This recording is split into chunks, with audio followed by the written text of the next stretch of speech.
The street was quiet, too quiet for what was happening. Somewhere in the distance, a dog barked. A porch light flickered. But in the middle of the suburban calm, red and blue lights pulsed like a warning signal, soaking the neighborhood in dread. Police cruiser sat in the center of the road, its presence massive despite its size. And beside it, under the unforgiving glare of the spotlight, stood a teenage boy, Jamal Carter, 14 years old, lean, sweat still drying on his skin from basketball practice, backpack slung over one shoulder, hands by his sides, visible, always keep them visible. That's what his dad taught him. The officer, taller, broader, white, had one hand gripping Jamal's wrist like it was evidence. His other hand hovered near his holster, even though Jamal hadn't moved. "You expect me to believe that, kid?" The officer asked, laughter dripping from every syllable. He smirked like he already knew the answer. The accusation. The moment the patrol car pulled up beside him, Jamal knew what this was. "Where'd you get the bike?" the cop asked first. "Is it yours? Sure about that? You fit the description of someone we're looking for. Fit the description." Every black kid knew those words. They were vague enough to mean nothing, and dangerous enough to change everything. Jamal had done everything right. He'd answered calmly, stayed still, made no sudden movements. His hands never left plain sight, but the questions didn't stop, and the cop's tone didn't soften. The moment he said, "My dad's in the Special Forces. He'll be here soon," the officer's patience snapped. "The mockery Special Forces?" the cop repeated, like it was the punchline of a joke only he got. Then came the laughter. Loud, public, echoing down the street like a schoolyard bully who just found a new target. Behind drawn curtains, neighbors peered out but didn't open doors. Phones stayed in pockets. Silence stayed on their tongues. Jamal's wrist ached, but he didn't pull away. He just looked the man in the eye and repeated, "My dad's coming. Right now." The history in his bones. Jamal wasn't new to this. He had walked home down that street 100 times. But on this night he'd crossed an invisible line, a line he didn't draw. A line built by suspicion, fear, and 1,000 stories just like this. He remembered his dad's warnings. Stay calm. Answer clearly. Don't give them a reason. But tonight, something was different. It wasn't just the suspicion. It wasn't just the grip. It was the laugh, the disbelief, the way the man treated the very idea of Jamal having someone powerful in his corner.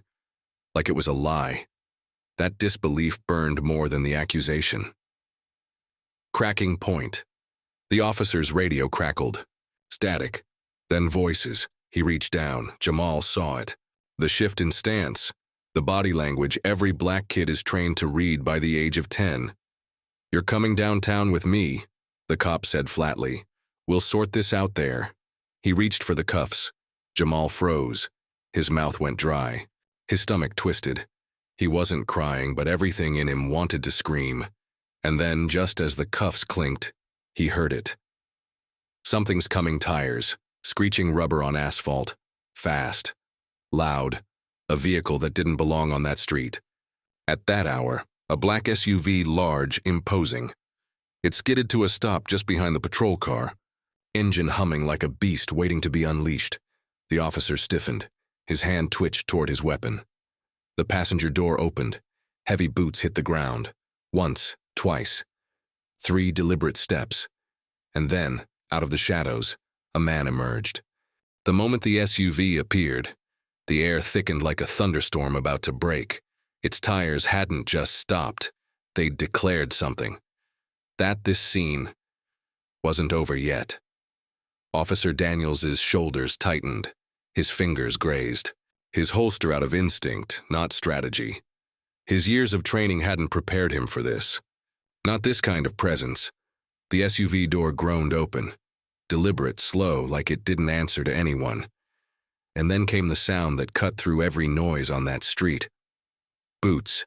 Not sneakers. Not dress shoes. But military-grade boots. Heavy. Steady. Intentional. Each step sounded like a verdict. The man from the shadows, the man who stepped out, wasn't just a father. He was a figure that changed the weather.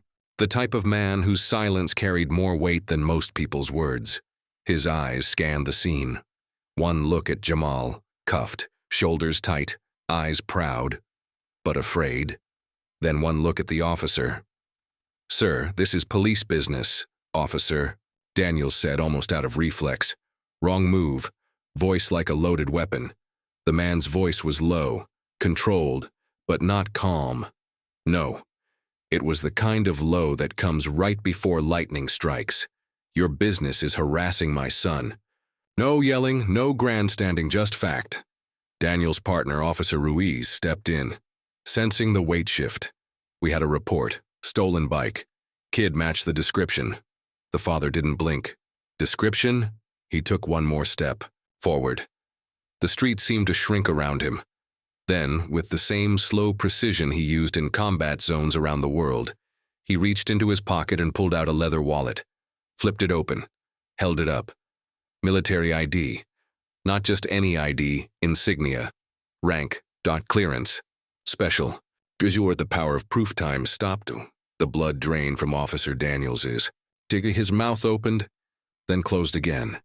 The authority he'd used like a weapon moments ago suddenly felt hollow. The badge in his pocket shrank under the weight of the one now hanging in the air. A heartbeat passed, then another. The quiet of the night returned, but it wasn't peaceful anymore. It was damning. Jamal stood still, watching, breathing, feeling, for the first time in that moment, the power shift. Not because of revenge, not because of fear, but because truth had walked onto the scene in boots. Face to face. Daniels cleared his throat. "Look, we were just what?" The father cut in, stepping closer. He wasn't yelling, but somehow it was louder than anything that had come before. "You were just teaching my son another lesson about how the world sees him?" Daniels had no answer, and maybe that was the most honest part of the night. Unmaking the moment. The weight of it all landed on Jamal then. Not just the fear he had felt, but the shame of needing to be proven worthy through someone else. He didn't like that this had to happen. He didn't want his dad to come running, but part of him was grateful he had, because if he hadn't, he might have just been another story, another name, another headline waiting to happen. The officer raised his hand slightly, a peace offering. "No need for this to escalate." "You're right," the father replied, ice in his tone. "So uncuff my son now." Daniels hesitated, then stiff fingers fumbled for the key. The cuffs clicked open. Freedom. Technical, yes. But Jamal didn't feel lighter. Not yet. What respect looks like. As the patrol car slowly pulled away, Officer Ruiz avoiding eye contact, Jamal stood beside his father. His legs felt weak. His chest ached. But he stood tall. His dad's hand settled on his back. Not as reassurance, but as grounding. "You okay?" he asked quietly. Jamal nodded, his voice barely audible. Why is it always like this? The night was quiet again. But not because things had returned to normal. Normal had been shattered the moment Jamal heard the click of those cuffs behind him. Even now, uncuffed, standing beside his father, the patrol car shrinking into the distance, he didn't feel free. Not really. Walking the rest of the way, they walked in silence past fences and mailboxes, past windows that had watched, but never opened. The echo of boots and sneakers on pavement was the only sound between them.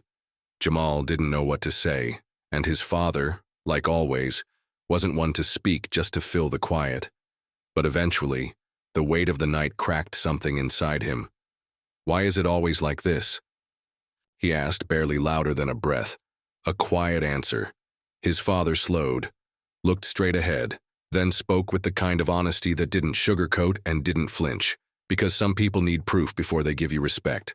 Jamal nodded, eyes burning, fists clenched. "But you don't owe them that," his father added. Those words hit harder than anything that night, because they were true, and because they were unfair. He shouldn't have had to come. Jamal didn't want it to be this way. He didn't want his dad to have to flash an ID like a shield. Didn't want respect that only came with rank. Didn't want a world where his freedom depended on who stepped out of the SUV. He wanted to be believed, to be enough. But tonight had reminded him, sometimes being right wasn't enough. Sometimes you needed armor just to walk home. The real weight as they turned onto their street. Jamal looked down at his wrists. Red marks where the cuffs had been. They stung, but not nearly as much as what they stood for. He thought of what would have happened if that SUV hadn't shown up, if no one had stepped out, if his truth wasn't backed by a badge and boots. How? Many others didn't get that rescue. The strength that doesn't wear a uniform. They reached the porch. His father unlocked the door like it was any other night. No speech, no anger. Just calm. But Jamal saw it. In the way his dad's jaw was tight. In the way he triple-checked the locks. In the way he lingered by the window, eyes scanning a world that judged before it asked. It wasn't just military training. It was the exhaustion of being a black father in America. A soldier on duty even when the war was supposed to be over. A lesson without yelling. Later they sat side by side, two figures in the glow of a dim kitchen light. Jamal still hadn't eaten. He wasn't hungry. You know, his dad finally said. My father used to say something to me whenever things like this happened. Jamal looked up. He said, we weren't built to be liked. We were built to endure. Jamal swallowed, hard. But I don't want to just endure, he whispered. His father nodded slowly. You won't have to, you'll change it, just not all in one night. Understanding, finally. For the first time, Jamal didn't just hear his father. He understood him. His strength wasn't just in his voice or his badge. It was in the way he walked into fire without needing to set anything on fire. In the way. He stood tall, not to tower but to shield.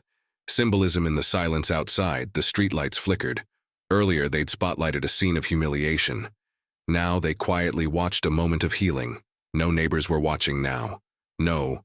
Red and blue flashing. Just a father and son. Trying to make sense of a world that didn't always make sense back. Some stories don't end with a dramatic speech. They end with a door quietly locking, a son silently thinking, and a father watching over both. Jamal didn't get justice that night. He got a reminder that for some people proof must come before. Respect, that no matter how calm you stay, the world might still see you as a threat, and that sometimes survival means not exploding, but enduring with dignity. But this story wasn't just about a confrontation on a quiet street. It was about a lesson passed between generations, about a father who taught his son that real strength doesn't need volume. It only needs truth. As the lights went out that night, one thing stayed lit. The quiet fire inside Jamal. A fire that would grow. Because even though his father wore a uniform, it was the man behind the rank who showed Jamal what it truly means to stand tall, without needing to shout. If this story moved you, don't just scroll. Share it. Drop a in the comments if you've ever felt misjudged. And stayed standing anyway. And don't miss our next story dropping soon. The teacher called him hopeless, until the school board saw his secret talent. One boy. One hidden gift, and a moment that silenced every doubter. Stay tuned. Stay strong, we're just getting started.